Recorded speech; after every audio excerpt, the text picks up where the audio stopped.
Hola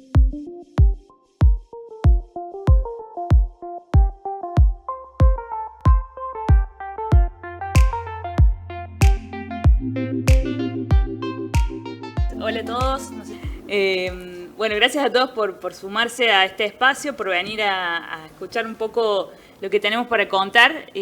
Somos tres organizaciones que hemos coincidido en agenda para investigar este tema y desde el caso de mío que represento a FOPEA, en este proyecto que hacemos en alianza con UNESCO, para nosotros ha sido también una inspiración ver el trabajo de Chequeado y el trabajo de Amnistía Argentina, por lo cual es un placer también compartir este momento con mis colegas acá en la mesa. Estoy muy contenta por eso y agradecida también de que tengan el momento para venir a compartir estos resultados que seguramente, si ustedes no han tenido la oportunidad de verlos, van a ver que tienen mucho valor para entender lo que está pasando y para empezar a tomar acción también.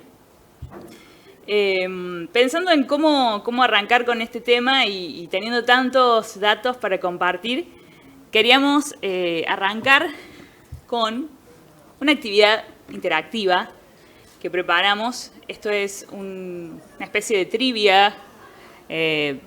El formato, van a ver algunas preguntas. La idea es que puedan escanear con sus celulares o entrar a menti.com y poner ese código.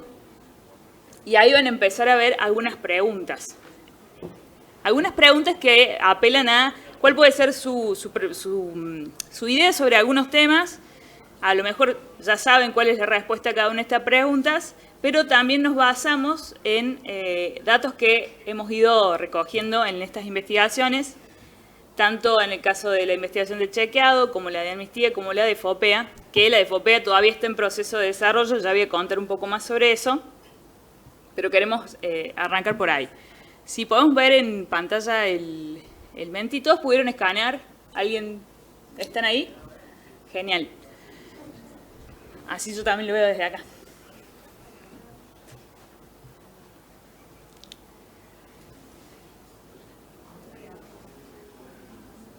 Ahí está. La pregunta es, ¿cuánto sabemos de la violencia hacia mujeres periodistas en general? ¿Podemos avanzar? Bueno, ahí está parte del equipo de la investigación, Sole Arregues y Ileana, que están también acompañando y han creado este recurso interactivo también para abordar este tema. Vamos a ver varias preguntas, la idea es que ustedes puedan arriesgar las respuestas. Y acá obviamente que no hay ganadores, pero va a servir también para ver en qué grado de conocimiento hay sobre algunos temas, sobre algunos hallazgos también que tenemos. El primero, hay tiempo, ¿no?, para responder. ¿Cuál es el tipo de violencia más frecuente a mujeres periodistas? Violencia digital, física, psicológica, institucional, económica, hostigación o agresión sexual. Uy, pasó muy rapidísimo, pero ahí están. Todos apostaban, o la mayoría de los que están adentro del Menti, dijeron que violencia digital.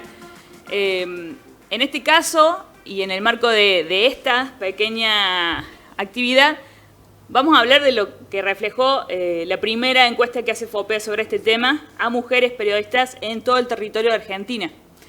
Y en nuestra investigación, hasta ahora lo que podemos encontrar es que las encuestadas reconocen muchos tipos de violencia, no es solamente una, ¿no?, que han vivido a lo largo de sus carreras. Y en este caso, las que más se repiten son la violencia psicológica, la violencia institucional, la violencia económica y la violencia en línea también. Esa es, o por supuesto existe. En esta muestra que estamos trabajando desde FOPEA, la más frecuente ha sido la violencia psicológica. Después vamos a ahondar un poco más en diferentes resultados que han dado estos estudios. Avanzamos con otra de las preguntas. Mientras más rápido, o sea, hay un tiempo limitado ahí para apostar a la respuesta. Este es el suspenso. Sí, sí. ¿Lo muestra? Está. Voten. La pregunta es, ¿cuáles son los temas de cobertura que desencadenan más violencia digital? Cuando las periodistas hacen una cobertura, ¿cuáles temas generan que reciban más violencia? Las opciones son femicidios y violencia de género, derechos humanos, el aborto, la política, la educación sexual integral. Bien, acá la mayoría hizo clic en la respuesta que coincide con uno de los resultados de las investigaciones, en el caso de la investigación de Amnistía. No sé si, Lucía, querés leerla vos o querés que yo siga. Esto no sé cómo se explica. Muy bien. Bueno, ¿qué tal? Primero, buenas tardes a todos. Un placer estar compartiendo este espacio. Bueno, la investigación de Amnistía da cuenta de que la mayor cantidad, los disparadores para la agresión y la violencia en el entorno digital son las coberturas sobre ciertas agendas, en especial la cobertura sobre aborto, a lo que le sigue la cobertura sobre temas de violencia de género y femicidios, derechos humanos en general, política y educación sexual integral. Y nos parece importante reflejar esto porque entendemos que no son hechos aleatorios las agresiones ante este tipo de coberturas, sino que hay una intencionalidad de silenciar la cobertura sobre ciertas agendas temáticas. Bien, avanzamos con la siguiente. A ver si ahí está. Bueno, avancen en los teléfonos, que lo van a ver ahí. La pregunta es, ¿quiénes son los principales autores de violencias contra mujeres periodistas? Esta es una pregunta que la basamos en la investigación de FOPEA, en los resultados que tenemos hasta ahora. Las opciones son un varón con jerarquía laboral superior, compañeros de trabajo, funcionarios o empleados públicos, personas particulares.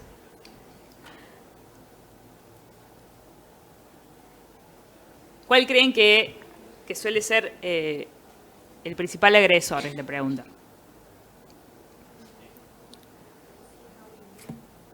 Ahí se cumple el tiempo. Esta vez ahora.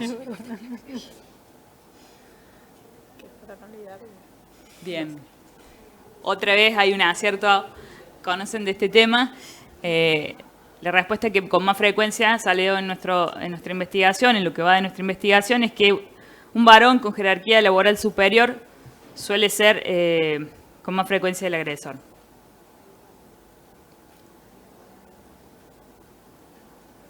¿Avanzamos a la siguiente? Bien, acá esto también lo remarco porque es un hallazgo que, a diferencia de, o que marca la diferencia respecto a este superior jerárquico como agresor en la mayoría de las mujeres periodistas, aparecen los particulares o personas que las agreden en línea como los principales agresores cuando hay violencia digital. ¿Seguimos? Y también aparece acá, está bueno porque lo sumamos también a un dato de Amnistía, que las periodistas encuestadas reportaron que en el 90% de los casos las agresiones provienen de cuentas anónimas y en un 23% de cuentas de figuras del ámbito político. Esto también es un dato interesante para traer.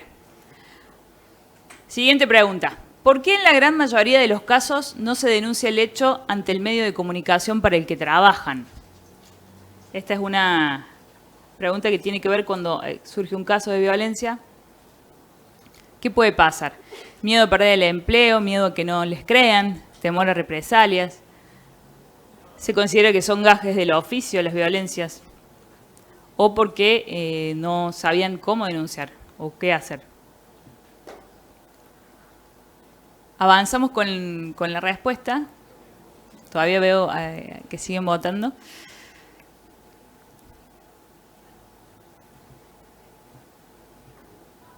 Ahí está.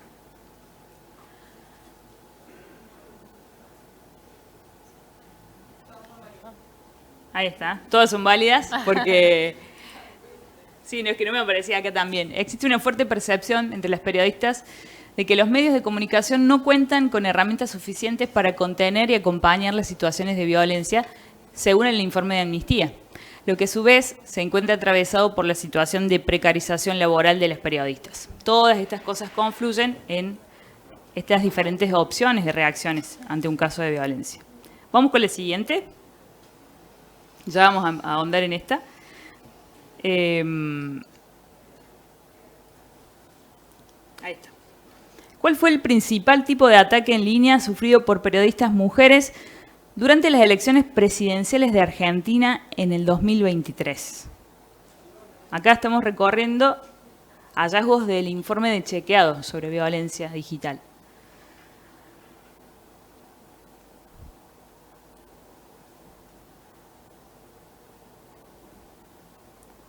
Vamos con la respuesta.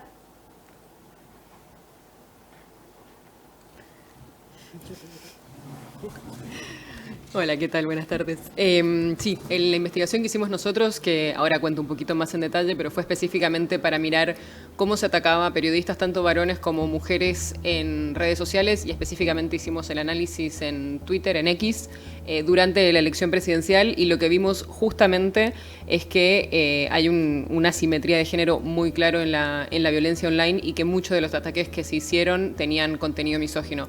Y no solo hacia las mujeres, muchas veces a los hombres también se los insultaba, insultando a la mujer, a la pareja, a la madre, a la hermana y todo lo demás que se puedan imaginar.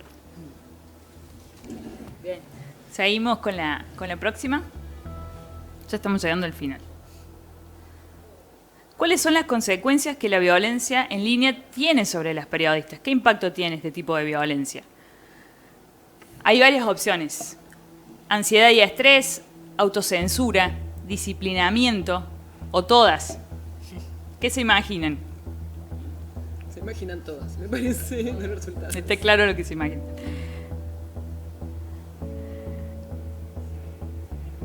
En este caso también nos basamos en el informe de chequeado para construir esta respuesta.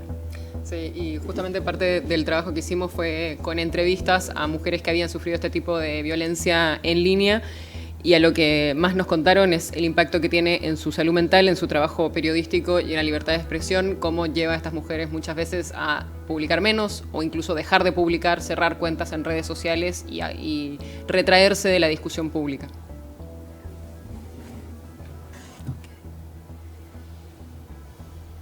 Bueno, estamos llegando a la última y esta es más una pregunta que dejamos para compartir con ustedes. ¿Qué podemos hacer? La idea es no mirar hacia un costado, sino empezar a proponer acciones.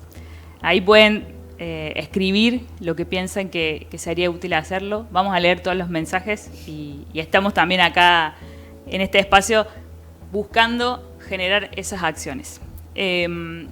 Volvemos por favor a la presentación de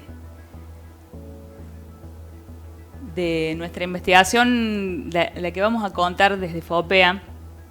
Es un estudio que comenzamos este año a partir de una candidatura que presentamos ante UNESCO, y es la primera vez que FOPEA trabaja con UNESCO, lo cual es súper también importante y nos genera muchos desafíos y mucha responsabilidad abordarlo.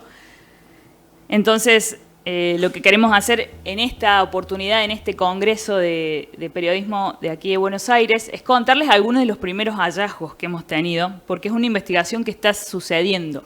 Y seguramente si hay socias de acá de FOPEA, si hay colegas de diferentes provincias, pueden haber recibido la encuesta que circulamos durante junio y agosto, cuando empezamos a sondear también dónde estaban las mujeres periodistas y tratando de hacer una visión federal del alcance de nuestra investigación. Empezamos a hablar con colegas de las distintas provincias, armamos un equipo que tiene también esa característica con distribución en el norte, en el sur del país, en el litoral, en el centro.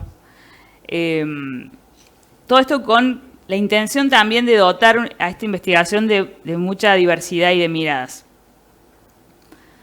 Buscamos relevar cuál es el estado de situación de las violencias hacia mujeres periodistas en la Argentina, todo tipo de violencias. En nuestro caso, no nos ceñimos a la violencia digital, sino que la contemplamos dentro de las violencias que vamos a estudiar, pero abordamos muchas más. Y una de las cuestiones que más nos interesó en la construcción de este estudio fue justamente llegar a todas las provincias. Hicimos ahí un trabajo de relevamiento también, de encontrar una base de datos confiable, de construirla desde, por supuesto, partiendo desde socias de FOPEA, pero más allá de eso, buscando dónde estaban las colegas para poder escuchar cuáles eran sus problemáticas en cada una de las provincias.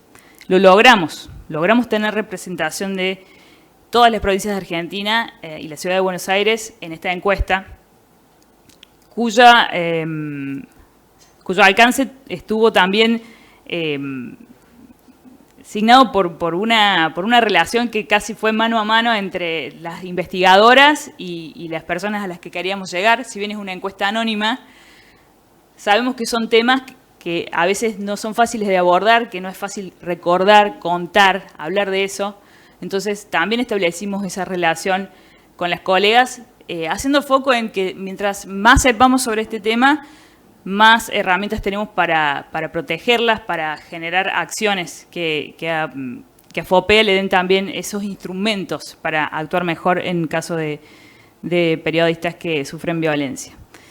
Hicimos encuestas, también hicimos entrevistas en profundidad. En este momento nos encontramos en ese procesamiento de los datos, por eso yo les voy a compartir hoy algunos de los primeros hallazgos, pero en marzo del año que viene, en marzo de 2025, vamos a ver esta investigación cerrada en cuanto al procesamiento, pero abierta en sus datos para que sirva para inspiración también de otros próximos estudios, para que sirva para que muchos interesados en la temática, tanto periodistas como otras personajes de la sociedad puedan basarse en esto y reconocer qué es lo que está pasando. Hay que pasar con el clicker. Tenés razón.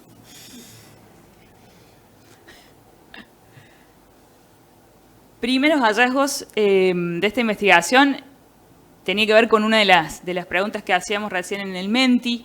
¿Cuáles son los tipos de violencias más frecuentes? La violencia psicológica es la que más se repite entre nuestras encuestadas. Luego viene el hostigamiento, la agresión sexual. También la violencia institucional, la violencia económica y finalmente la violencia en línea. Ahí lo que ven es que cada encuestada podía elegir más de una, porque hay esa multiplicidad de violencias. No es que hay un solo caso. O sea, seguramente en diferentes etapas de la vida, de su carrera, tuvieron diferentes situaciones de violencia. Una de las también emergentes que aparecen es que las colegas piensan que las violencias de género ocurren igual que en el pasado, o sea, que no es algo nuevo que esté sucediendo, pero sí es algo que tiene más visibilidad. Esto también es importante porque coincide con las agendas, ¿no? Y cuán importante es que esto sea visible también para que podamos actuar sobre eso. En cuanto al momento en el que sufren las violencias, en general, esto sucedía en los primeros años de la carrera, por eso una de las preguntas también era ¿por qué pasan o son parte de los gajes del oficio de la mujer periodista sufrir algún tipo de violencia? ¿Esto está como institucionalizado, es parte de la cultura? Bueno, esos son interrogantes que van surgiendo y hay algo ahí de lo que las encuestadas van contando que empieza a mostrarnos también características de cómo es el rubro, de cómo han sido históricamente los espacios, las redacciones. Nosotros nos enfocamos en periodistas que estén en ejercicio para hacer esta encuesta, porque también consideramos que es importante no solo poner el foco en las personas que sufren las violencias, sino también en qué pueden hacer los que generan estos espacios, ¿no? Donde dueños de medios, redacciones, ¿qué puede hacer o qué no están haciendo para que esto siga pasando? ¿Quién es el agresor? También la veíamos recién. El mayor agresor o el con más frecuencia aparece es un varón de una jerarquía superior dentro de su espacio de trabajo. También un compañero de trabajo. Y en tercer lugar un funcionario o un empleado público. Esto lo dejo acá porque vamos a encontrar también coincidencias. En la única violencia en la que toma mayor relevancia, como veíamos recién, es en la violencia en línea, donde particulares ejercen violencia. Sobre los impactos, y esto también hago el paréntesis de que es algo que estos son los primeros hallazgos, que vamos a seguir enfocándonos en el impacto, porque hay mucha riqueza también en las entrevistas en profundidad que hemos realizado para esta investigación.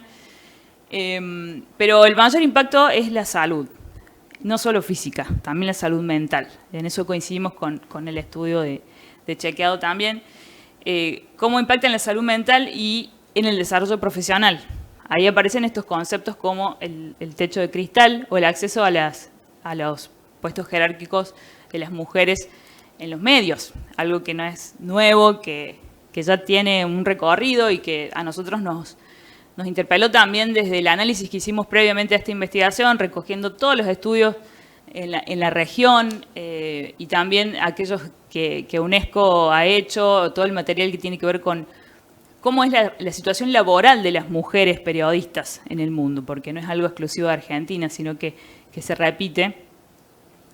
Y ese impacto también es importante medirlo y tenerlo en cuenta. Llegando hacia el final de nuestro cuestionario, de lo que preguntábamos, en la mayoría de los casos de las encuestadas no había protocolos de qué hacer cuando hay un caso de violencia en las redacciones, no había. En algunos casos se generaron a partir de un hecho de violencia. Eso también es un dato importante. Es un vacío, ¿no?, que puede estar sucediendo. ¿Cómo prevenir la violencia? De parte de nuestras encuestadas surge la necesidad de mayor capacitación sobre la seguridad digital, un tema sobre el que se va a hablar mucho, se habló en este congreso también, las denuncias y los procesos internos que resguarden a las víctimas. También se demanda la existencia de sindicatos, de organizaciones que apoyen, de capacitaciones en general, de que se apliquen penas a quien hace ejercicio de estas violencias sobre las mujeres periodistas, concientización, difusión, cambio cultural, denuncias y nuevos protocolos. Donde no hay protocolos, que por lo menos existan esos protocolos. Cierro esta intervención por el momento contándoles que nuestra investigación está en desarrollo y tiene mucha riqueza. Y para FOPE es un tema muy importante hablar de las violencias hacia mujeres periodistas. Y en marzo del año que viene vamos a presentar el reporte final, vamos a poner esto en línea para que sea accesible a todos. Estamos trabajando con Democracia en Red para crear un sitio también que sea lo más atractivo y fácil de navegar y que llegue a todas las audiencias que nos interesan, donde queremos generar el impacto, ¿no? Y vamos a hacer también capacitaciones sobre este tema. Es un compromiso que tenemos asumido y lo vamos a llevar adelante. Me gusta mostrarles también quién es el equipo que está haciendo realidad esta investigación. Algunas de ellas están acá, el staff de FOPEA y las periodistas que están en diferentes provincias trabajando desde sus realidades y mostrando también sus opiniones, sus diversidades para que esto también sea rico y que tenga una mirada federal desde el vamos, ¿no? Muchas de las cosas que suceden en estas violencias que encontramos en las provincias o en los extremos de nuestro país a veces son diferentes de los que pasan en las capitales. Entonces, eso es importante también mostrarlo. Por eso también vamos a hacer un foco en eso en el momento de mostrar los resultados. Les dejo el correo de nuestra investigación para quien esté interesado en saber más, en aportar. Vamos a estar en comunicación desde ahí y le paso la posta a mis compañeras de panel, de conversatorio, para que nos cuenten sobre sus investigaciones. Lucila. Bueno, muchas gracias. La verdad que ya esperando leer cuando salga la investigación completa, pero súper interesante los hallazgos y como veníamos hablando en la preparación de esta presentación de manera conjunta, hay muchas cuestiones que entran en diálogo y nos parecía importante problematizar. Así que primero eso, gracias por generar este espacio, gracias a FOPEA por invitarnos a profundizar la conversación sobre el impacto de la violencia online en la libertad de expresión. Bueno, nosotros desde Amnistía Internacional venimos hace varios años estudiando e investigando el fenómeno de la violencia de género en el entorno digital, tanto a nivel global como a nivel local, lo cual de alguna manera nos ha permitido visibilizar el alcance de esta problemática y también sus graves consecuencias. Y en esta oportunidad hemos enfocado la investigación en mujeres y diversas identidades de género que ejercen el periodismo porque entendemos que es una problemática que requiere atención urgente. Nuestro informe se llama Muteadas, el impacto de la violencia digital contra las periodistas. Para realizar la investigación se realizó una encuesta que llegó a más de 400 periodistas de todo el país, también con un trabajo muy de hormiga, medio como contaba Cecilia, de esto de poder llegar a que estuvieran representadas todas las provincias y la Ciudad Autónoma de Buenos Aires, buscando a veces esto, ¿no? Primero en bases de comunicación de Amnistía, pero también yendo muy en lo manual a poder hacer que todas las regiones del país estuvieran representadas en la investigación, y luego se hicieron 36 entrevistas en profundidad con distintas personas relevantes en el circuito productivo de la información. Uno de los principales hallazgos es que 6 de cada 10 periodistas han sido víctimas de violencia en el entorno digital. Un 85% ha sido víctima de hostigamiento o troleo en las redes sociales, y casi la mitad víctima de acoso sexual o amenaza de violencia sexual por ejercer la libertad de expresión en las plataformas sociodigitales.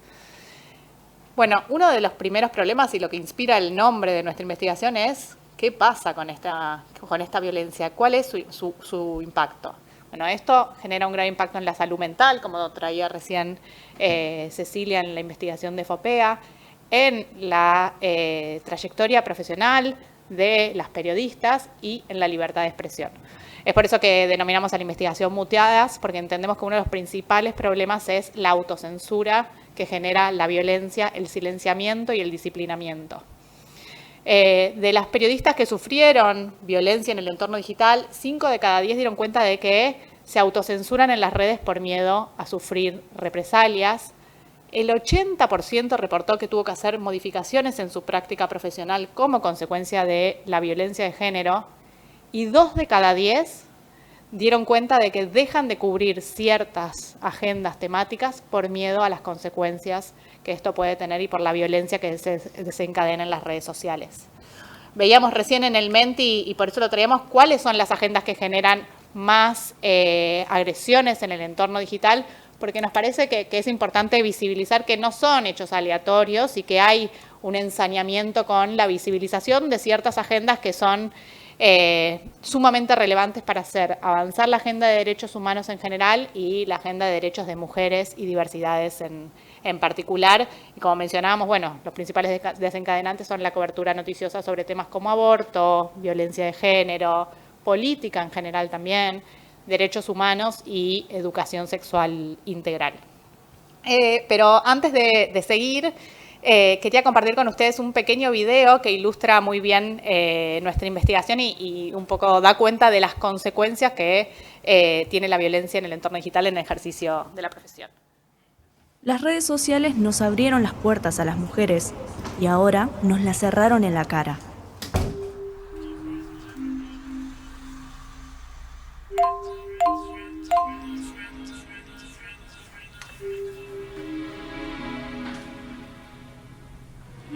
Siempre se enfocan en cómo me veo o en mi edad.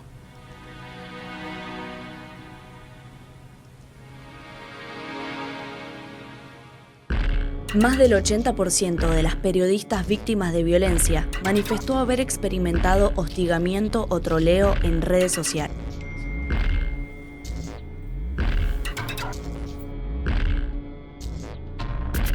Una se convierte en una suerte de mancha venenosa. Elegí renunciar a mi trabajo arrinconada contra la pared.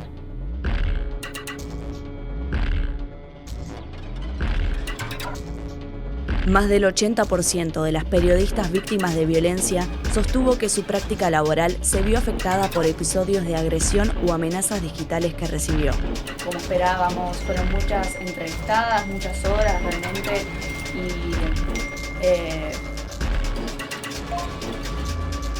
me quebraron la salud mental.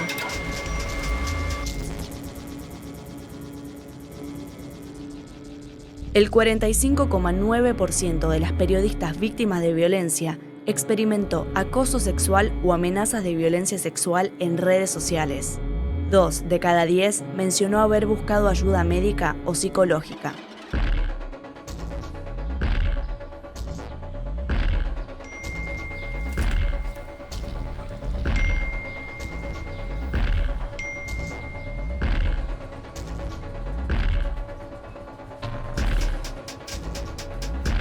La voz en mi cabeza me repite una y otra vez: ¿qué van a decir o hacer si publico esto? Lo mejor es que cierre mis redes. 5 de cada 10 periodistas que fueron víctimas de violencia manifestaron que se autocensuran en redes sociales para evitar experimentar ataques.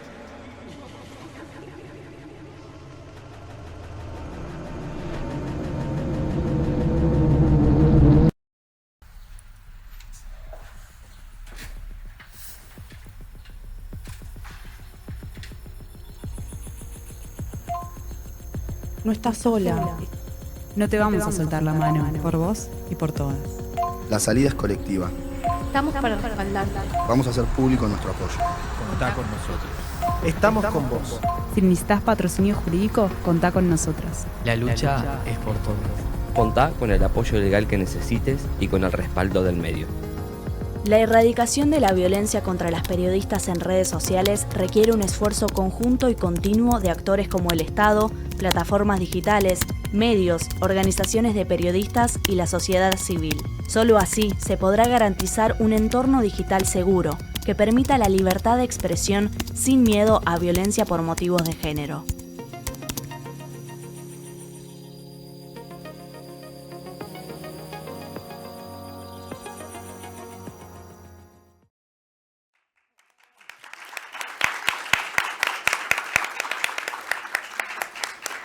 Bueno, queríamos compartir el video porque creemos que muestra de manera muy gráfica qué es lo que va pasando, ¿no? Que las mujeres deciden autocensurarse, limitar sus interacciones en las redes, algunas cerrar sus perfiles definitivamente, pese a lo valiosa que son las redes para la difusión y amplificación de su trabajo, y algunas han llegado, en los casos más extremos, a tener que renunciar a sus puestos de trabajo como consecuencia de la violencia en el entorno digital.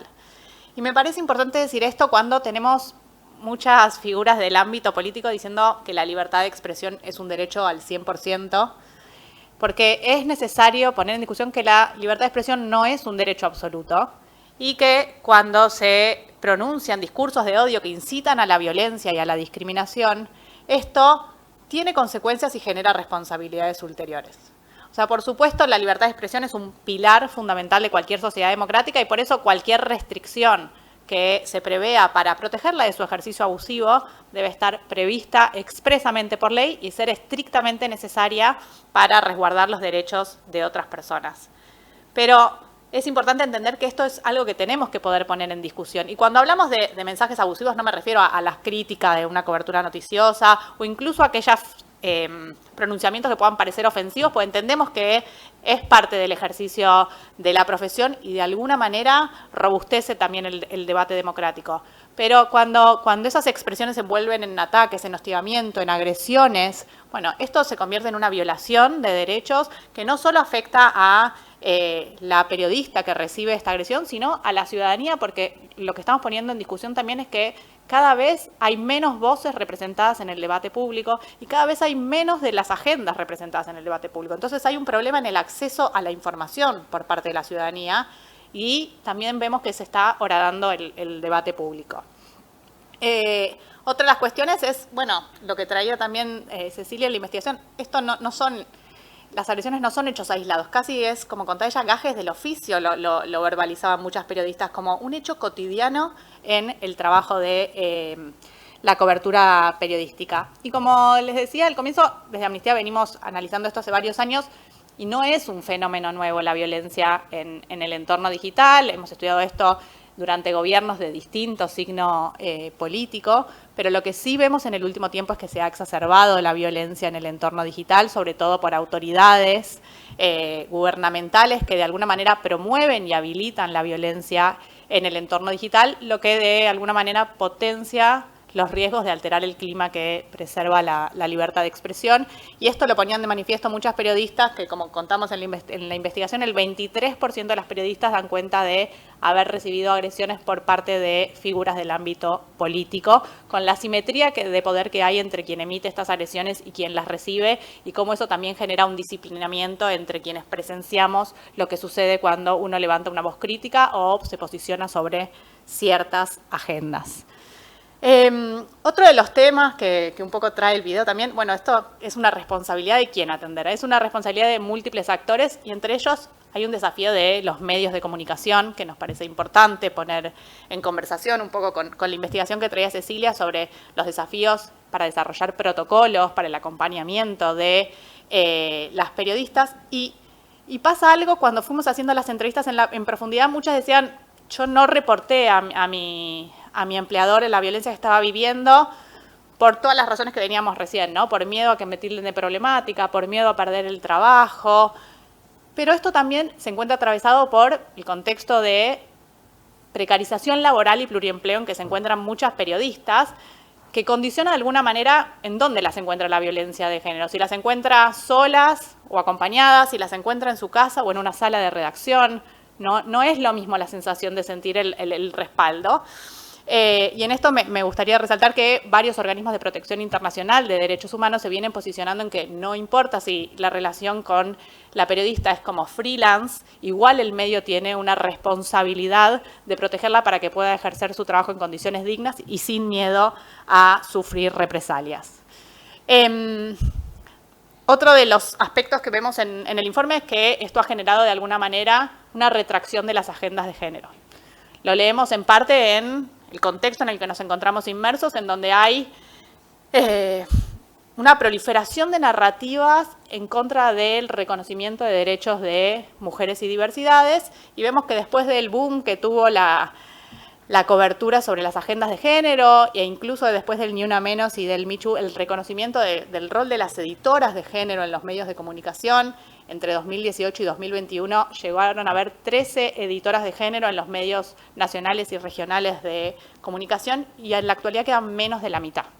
Entonces hay una falta de compromiso de los medios de seguir transversalizando la perspectiva de género en la cobertura noticiosa y en esto estuvimos indagando un poco más y entrevistando a dueños de los medios. Algunos nos decían, bueno, no, esto es porque hay un desinterés de las audiencias, se cansaron de la agenda de género.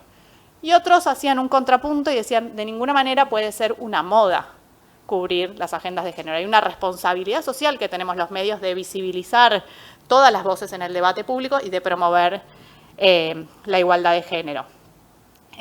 Bueno, no me quiero extender mucho más. Hay otro de los aspectos, son los desafíos que encuentran cuando esto lo vamos a denunciar a la justicia. Desde Amnistía acompañamos algunos casos de periodistas ante la justicia por hostigamiento digital. Y lo que advertimos es que hay una justicia que no está formada para preservar la evidencia, investigar y poder analizar el fenómeno de la violencia en el entorno digital. Suelen analizar las agresiones como hechos aislados, en vez de entender que, primero, el contexto en el que se encuentran inmersas y que si vemos que estas agresiones se prolongan durante el tiempo, se reciben a través de distintos dispositivos o a través de distintas formas de la modalidad de violencia, por ejemplo, suplantación de identidad, doxeo, violencia, hostigamiento, ¿no? Como parte de un entramado que a veces está organizado y a veces no, pero que es una constante. Bueno, esto termina teniendo un impacto sumamente grave en la libertad de expresión, sobre todo con las particularidades que tiene la violencia en el entorno digital,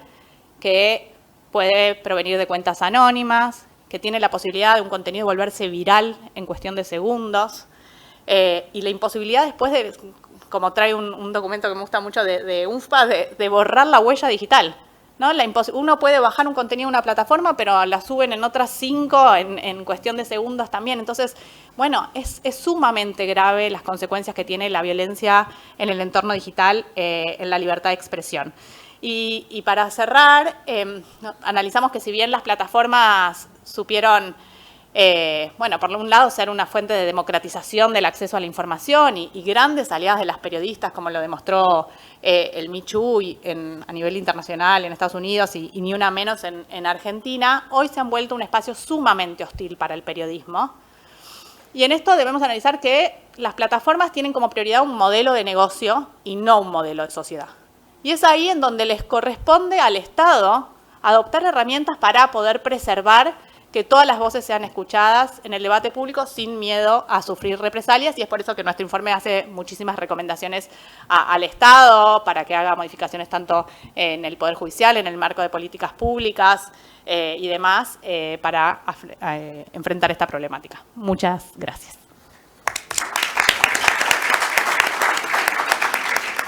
Le paso la palabra ahora a Olivia para que nos comparta los hallazgos de la investigación de Chequeado. Muchísimas gracias. Si está por ahí mi presentación, les agradezco si la ponemos arriba y me robo el clicker. Bueno, es difícil venir última porque ya se dijeron muchísimas de las cosas y estamos en mucha coincidencia en muchos de estos puntos, así que no voy a repetir por ese lado. Por ahí estamos. Solo 2 segundos para contarles de Chequeado. Probablemente lo que ustedes conozcan de Chequeado, si es que nos conocen, es la parte de periodística que hacemos, son nuestras notas, nuestras verificaciones, lo que por ahí vieron circular con un verdadero, un falso, engañoso, exagerado, insostenible y todas las otras calificaciones que tenemos. No es lo único que hacemos. Somos una ONG, somos una fundación sin fines de lucro y lo que buscamos es aportar datos al debate público. Y creemos que en eso el periodismo es una herramienta esencial, es una de nuestras estrategias y creemos que es importante desmentir la desinformación que circula, pero también aportar datos claros con notas sencillas y en formatos que puedan llegar a distintas audiencias.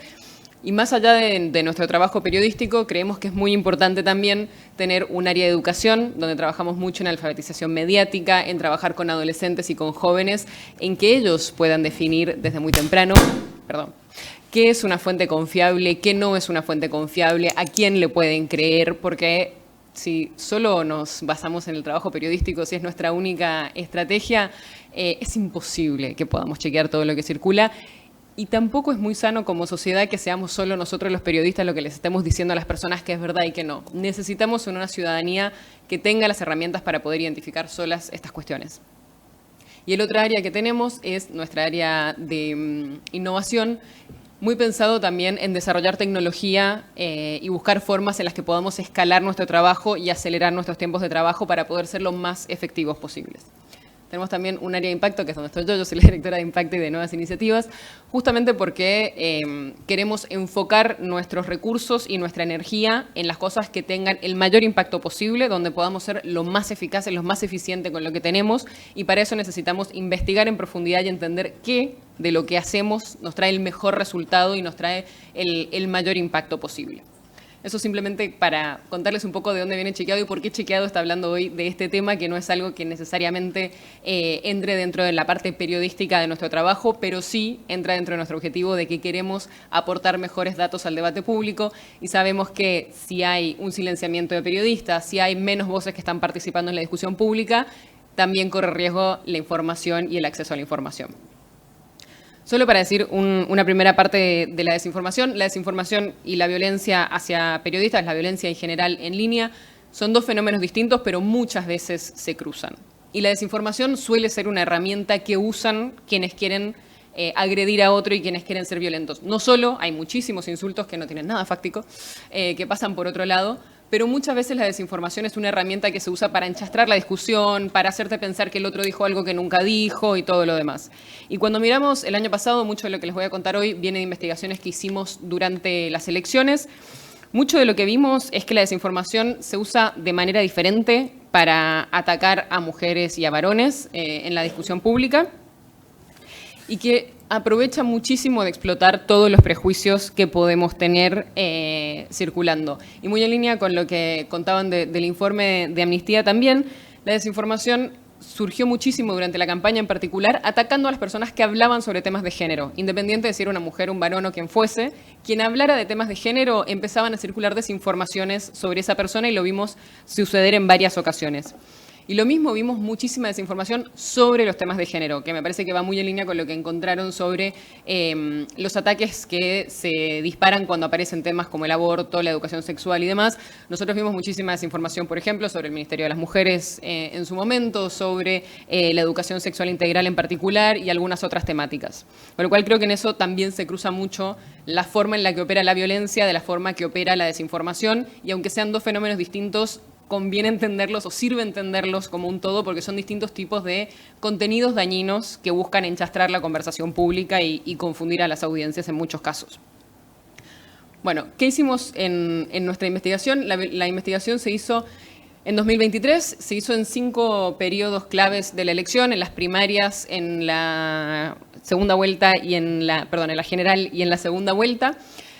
Y lo hicimos en conjunto con una organización que se llama Data Crítica, y lo que hicimos fue tomar a los periodistas que cubriesen temáticas de política, que tuviesen el mayor número de seguidores.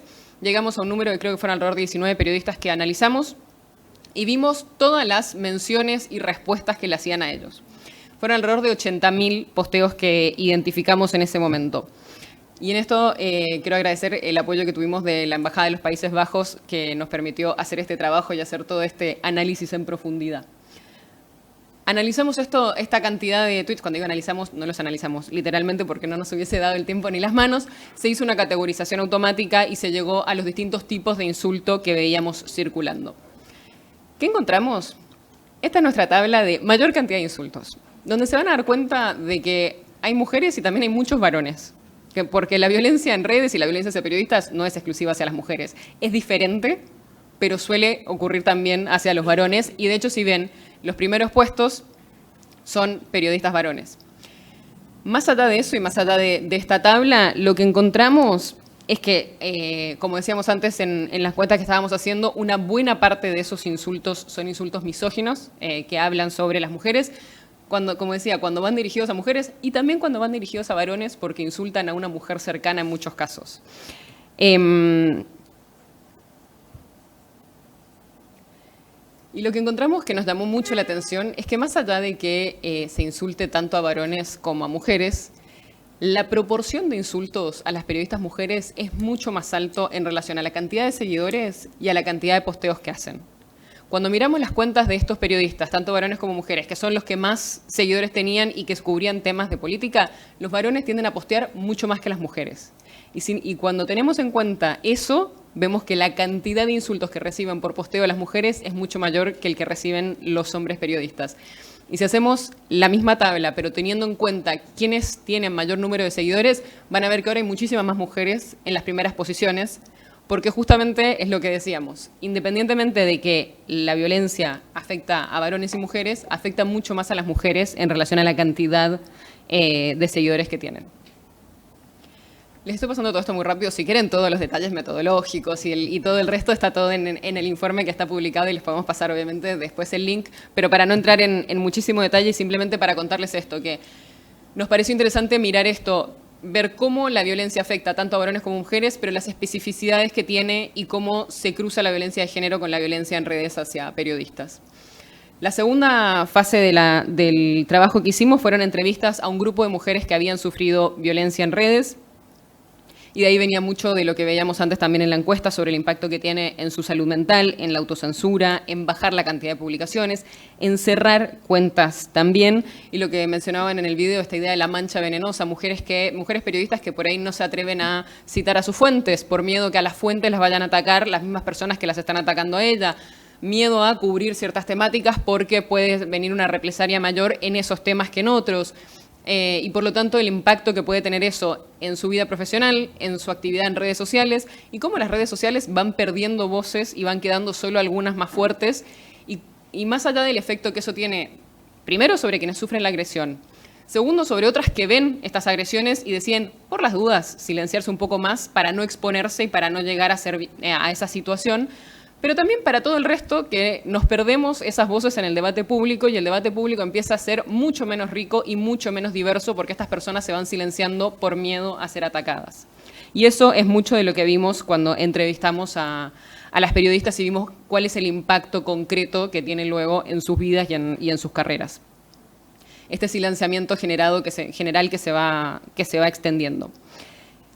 Tenemos algunas recomendaciones sobre qué hacer, no voy a entrar súper en detalle, de vuelta todas estas están disponibles y podemos entrar en más detalles si a alguien le interesa en eso.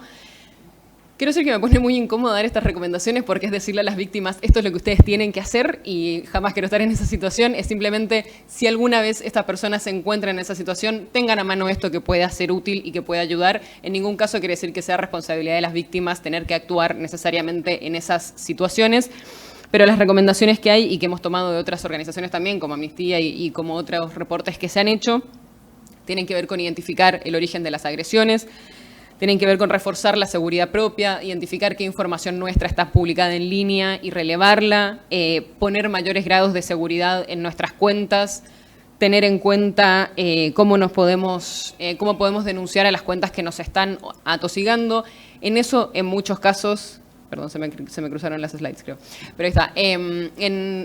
En muchos casos se recomienda bloquear o silenciar en lugar de denunciar, porque a veces cuando se denuncia se dan de baja las cuentas y luego eso no se puede utilizar como prueba cuando se necesita en una instancia judicial, pero también son decisiones muy personales y que dependen del momento y de cómo se esté viviendo la situación, y distintas estrategias que se pueden tomar para protegerse del doxeo, para establecer comunidades que nos puedan apoyar y que nos puedan ayudar. De vuelta, si a alguien le interesa esto más en detalle, podemos entrar mucho más en detalle en esto, ya está todo en el reporte también. Quería simplemente pasarlo para decir, más allá de este diagnóstico que tenemos hoy y que nos deprime, no sé ustedes, a mí me deprime profundamente ver la situación en la que estamos, empezar a pensar cómo salimos de esta. Y decir, bueno, ya sabemos, la violencia es enorme, la violencia hacia periodistas se ha ido extendiendo tanto a varones como a mujeres, con especificidades y sobre todo en temáticas de género. Bueno, tenemos eso, ¿qué hacemos? Desde el punto de vista individual, ¿cómo nos podemos proteger? Y desde el punto de vista de comunidades, de generar redes, de generar espacios en los que nos podamos apoyar mutuamente para que no se sigan silenciando estas voces y no nos quede una discusión pública mucho más empobrecida y mucho menos enriquecida que la que tenemos. Eso. Gracias.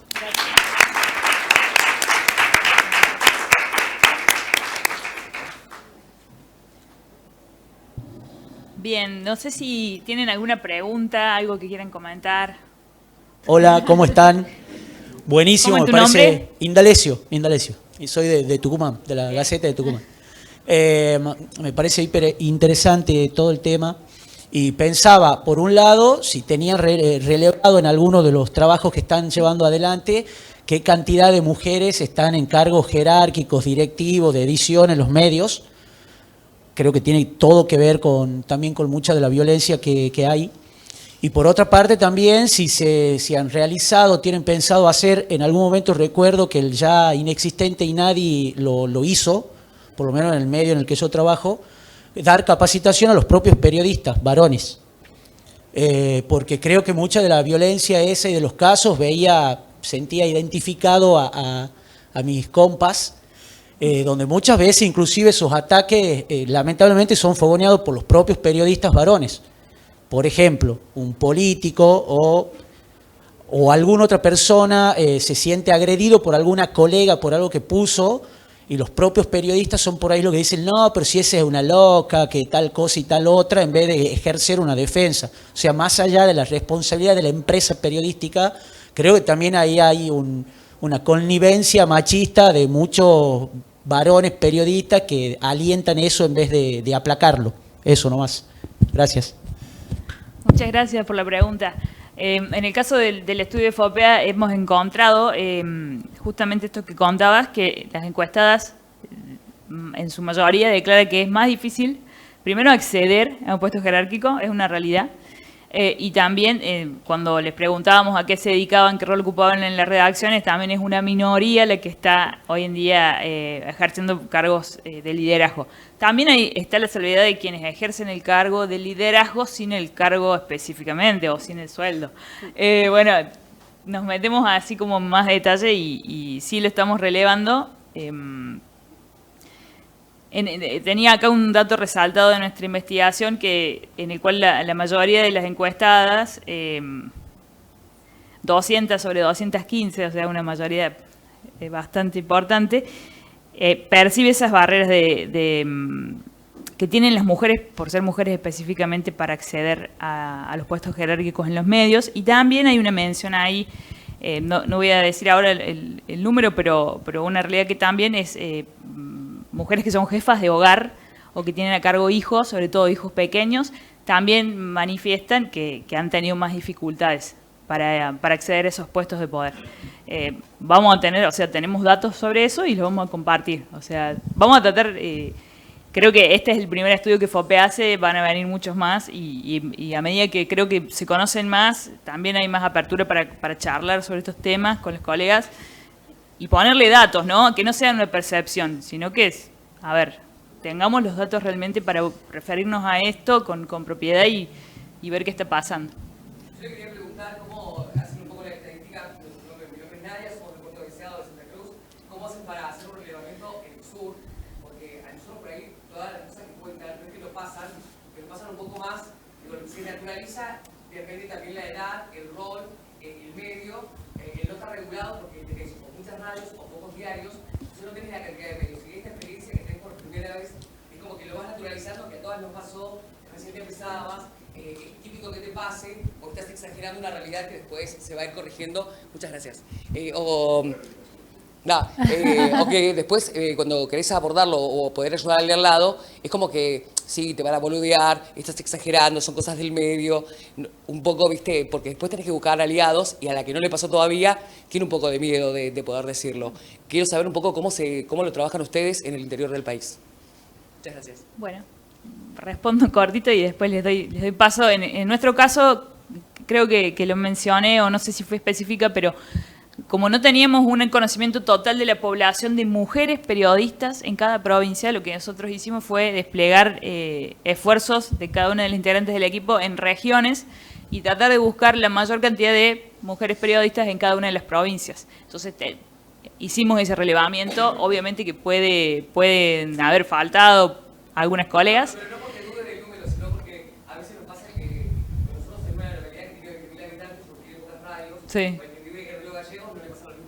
Claro, claro. Las mujeres, como que las mujeres en radio o para determinadas cosas, en investigaciones el caballero, el protagonista es el noticiero y la mujer es el asistente. Entonces, no como la tira cable y pasas por distintas funciones. Sí. En eso, cuando vos planteas que es una cuestión de violencia en cuanto a tu capacidad o inteligencia, primero tenés que mostrar que laburás. Entonces, ahí no te puedes fijar.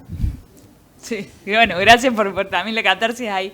Pero digo, por ahí no sé si... No, me parece súper útil, súper relevante lo que contás, porque también eso es un poco la riqueza que hemos tenido de hacer las entrevistas en profundidad con colegas, porque trabajamos con un cuestionario cerrado prácticamente de más o menos 50, 60 preguntas, y después también entrevistamos a colegas por hora y media, y ahí pudimos, esto que contaste es un poco lo que en algunas provincias con sus características fuimos escuchando y de verdad que es interesante ver cómo son distintas a veces las problemáticas y cómo son comunes otras, ¿no? Por ahí que nosotras tres estemos hablando de características comunes de violencia en mujeres periodistas, habla de que hay una problemática que nos atraviesa, pero también que en cada provincia podemos encontrar singularidades y también en cada medio o en cada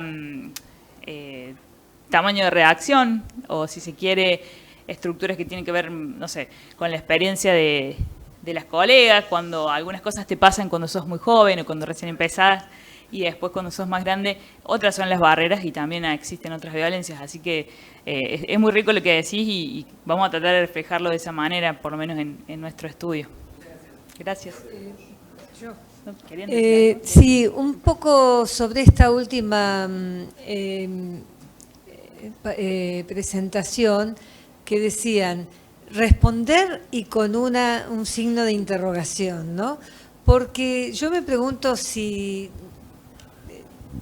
realmente no hay alguna manera de poner condiciones para la respuesta, para no generar más violencia, pero tampoco guardar silencio, por esto de que quien calla otorga. Además, los periodistas creo que nos basamos en el diálogo y eso de no responder suena como difícil o complejo, qué sé yo. No sé qué opinas, Clara. Sí, y es un dilema que creo que cualquiera que ha recibido insultos y violencia en redes se pregunta por ahí qué hacer frente a esas situaciones. Responder directamente, sobre todo a personajes que lo que buscan es generar polarización y discusión y que si vos le contestás lo único que estás haciendo es elevándole el precio y dándole más visibilidad, probablemente no nos ayude mucho en el objetivo final. Sí se puede responder, por ejemplo, y esto es personal obviamente, pero creo que se puede responder si dicen cosas sobre uno que no son, es decir, bueno, voy a aclarar cosas que se están diciendo sin necesariamente mencionar a la cuenta que lo está haciendo para no darle visibilidad a esa cuenta, pero sí aclararle el resto de lo que está pasando. Y en eso también creo que tenemos un trabajo a hacer de que no siempre tiene que ser uno el que responda. Y que si logramos generar redes y espacios en los que podemos confiar, pueden ser otros que tomen la posta para proteger a una persona, para que justamente cuando está siendo víctima de violencia no tenga que exponerse a más violencia entrando a sus redes, a ver quién le está contestando, a ver cómo puede responder, sino pensar también cómo podemos generar esos espacios. Por eso el signo de pregunta, porque la recomendación general es no responder a los trolls y no responder a quien te está insultando y demás, con mucha lógica de no elevarlos, pero es cierto que simplemente dejarlos hacer tampoco parece estar funcionándonos tan bien, y entonces tenemos que ir pensando cómo encontramos estas nuevas formas, ya sea responder de manera general o responder de una manera que no seamos siempre nosotras. Y solo por el comentario que hacía el colega antes sobre la formación de varones en esto, me alegra mucho que lo hayan traído, porque el problema de la violencia hacia los periodistas en general y el problema de la violencia hacia las periodistas mujeres no es un problema de mujeres, es un problema general. Y digo, igual podemos ver la proporción acá, estoy feliz de que hay varones. El 90% de las veces que hablamos de este tema no hay varones en la sala. Parece ser que es un tema solo de mujeres, cómo respondemos a la violencia. Entonces agradezco mucho y me hace muy bien escuchar comentarios y decir, bueno, cómo también podemos armar alianzas y generar esos espacios. Porque incluso pensando en lo de responder, hay veces que por ahí un varón respondiendo tiene mucho más peso que una mujer respondiendo, que puede ayudar mucho más o que puede sacar el eje de la discusión y ayudarnos a discutir sobre el punto y no seguir discutiendo sobre la persona, por ejemplo. Entonces ahí creo que también tenemos un montón para hacer en ver cómo generamos esas alianzas y esas comunidades. Hola, soy Silvina Molina. Bueno, gracias por los diagnósticos. Hace varios años ni nos imaginábamos, yo tengo muchos años de periodista y no nos imaginábamos poder tener estos diagnósticos, porque incluso era hasta imposible pensar que los medios contaran cuántas mujeres tenían en sus redacciones y en qué cargos estaban esas mujeres. Imagínate hablar de violencia. Quiero decir que parte del video que pasó en Mis Tías está basado en hechos reales, me consta. Digo, así de jodidas estamos. Y quiero contarles mi experiencia. Yo trabajé los últimos 10 años en Telam, y los últimos 4 años fui la editora de género de Telam. Y acepté esa función, no era un cargo, era una función, porque el medio tenía un protocolo para atender situaciones de violencias internas, porque si no es la hipocresía de tenemos especialistas en género, tenemos editoras de género, pero el medio no se hace cargo, público, privado, comunitario, cooperativo, no importa, cualquiera, de lo que pasa dentro de las redacciones. Y eso funcionó, porque ese protocolo se activó. ¿Cómo se activa un protocolo? Con un convenio que hace el medio con algunos equipos especializados por fuera del medio. Porque yo soy periodista, no soy abogada, no soy psicóloga, no soy socióloga, etcétera, no, y me ocupaba de acompañar los procesos periodísticos. De eso se tienen que ocupar los directivos, directivas del medio, con gente externa que esté específicamente capacitada. Entonces, si soy víctima de lo que estamos hablando, de violencia digital, y sé que en mi medio hay un protocolo, y sé que puedo ir a hablar con tal y tal persona, y ese protocolo se va a activar, es una respuesta concreta y que funciona. De verdad funciona, pero tiene que haber compromisos. Y también decir lo que decía el compañero, el colega, los varones se tienen que involucrar. O sea, estamos hablando de estos temas siempre entre nosotras y ya está. O sea, ya sabemos, ya nos capacitamos. Necesitamos que los varones se involucren, digo, en estas violencias y en todas las violencias.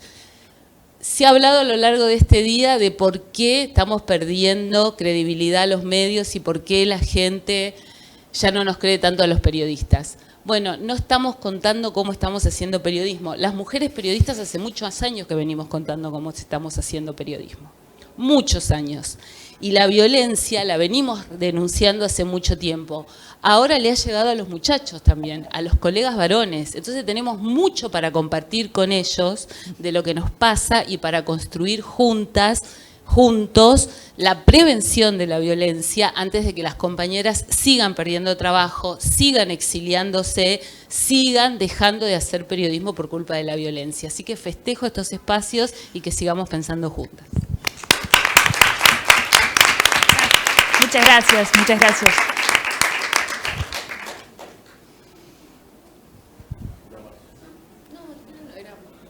Bueno. Bueno, hola, ¿cómo están? Bueno, yo estudio periodismo y también me parece, o pensando esto también que estamos reflexionando, que esto también es un reflejo, más allá de dentro del periodismo, es algo estructural, digamos, en términos de violencia de género, y cómo se construye una conversación, cómo se construye un debate, cómo se educa para poder pensar también en términos de violencia y de diferencias de género, si ahora lo que dijeron ustedes, ya dicen que estamos cansados de hablar de eso, ya no se le da entidad en los medios. ¿Qué se hace? ¿Se genera un espacio en los medios para hablar de género? Bueno, pero después los demás no van a buscar eso. Entonces, ¿cómo se llega también al público, a los lectores o, bueno, los que están en las redes sociales a hablar de eso? ¿Es mediante la educación, mediante un cupo? ¿Cómo se genera esa conversación que ya, bueno, lo vimos, no sé, en auge en el 2018, por ejemplo, pero ahora de nuevo está decayendo y también esto de dar o no dar entidad, ¿no?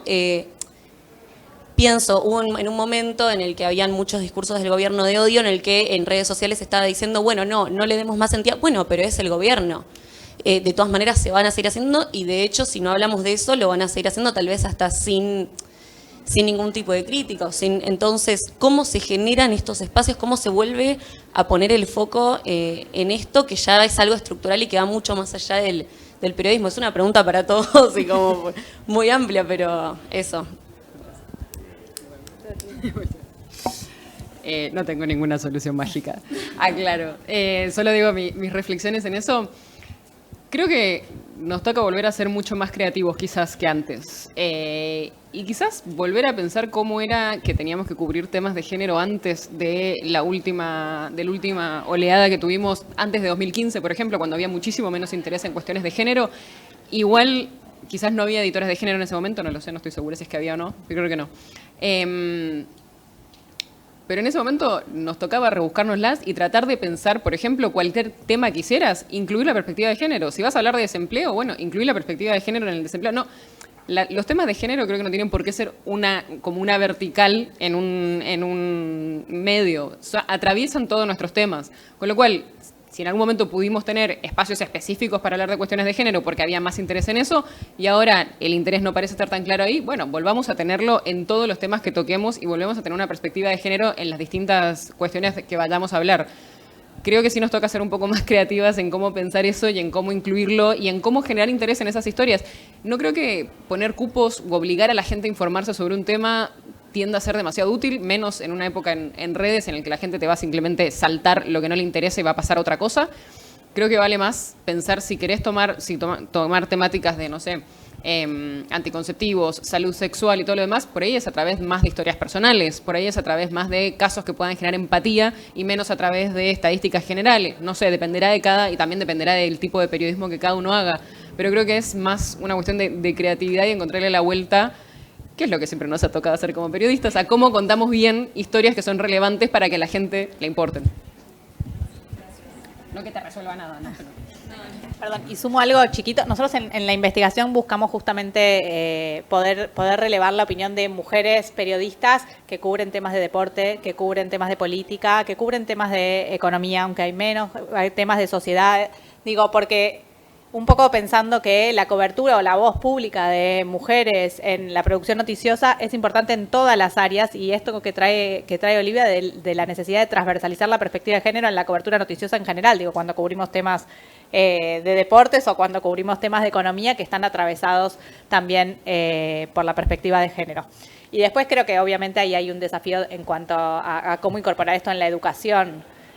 También es indispensable que esto se trabaje hacia adentro de los medios masivos de comunicación, cómo transversalizar la capacitación en cuestiones de género hacia los y las periodistas que trabajan en el medio, y también cómo trabajar esto, bueno, por supuesto en los ámbitos escolares, ¿no? Para de alguna manera ir derribando estereotipos de género. ¿Qué tal? Me llamo Brisa, vengo de la Facultad de Periodismo de La Plata.